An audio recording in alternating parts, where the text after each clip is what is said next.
The truth about harassment. For decades, society has asked the wrong questions. When a woman is harassed, the first questions asked are often, what was she wearing? Where was she going? Or was she alone? These questions imply that harassment is a provoked event, that it is a reaction to a woman's choices. But we must speak the truth. Harassment is never about the clothes. It is always about the mind. The myth of provocation. If harassment were about clothing, then women in conservative societies who are covered from head to toe would be exempt. But they are not. If it were about beauty, then children, the elderly, or people with disabilities would be safe. But they are not. The data is clear.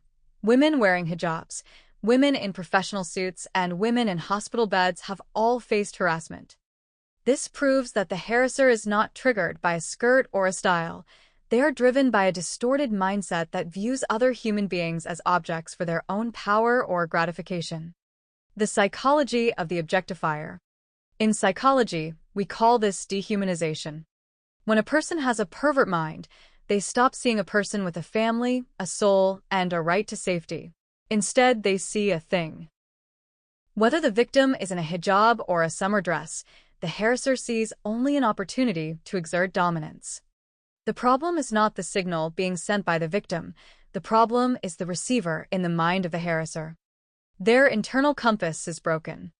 Responsibility and accountability. We must stop teaching one group of people how to hide and start teaching another group of people how to respect. Education is the only way to fix this. We must educate ourselves to recognize that respect is a baseline, not a reward for dressing a certain way. Self-control is a personal responsibility, not a burden to be placed on others. The victim's appearance is irrelevant to the harasser's guilt. Conclusion. To solve the problem of harassment, we must stop looking at the victim's wardrobe and start looking at the perpetrator's attitude. We must challenge the predatory mindset that allows people to see others as objects. Let us build a world where safety is not something you have to earn by how you dress, but a fundamental right that everyone respects because they see the humanity in everyone else. The problem is not the look. The problem is the mind.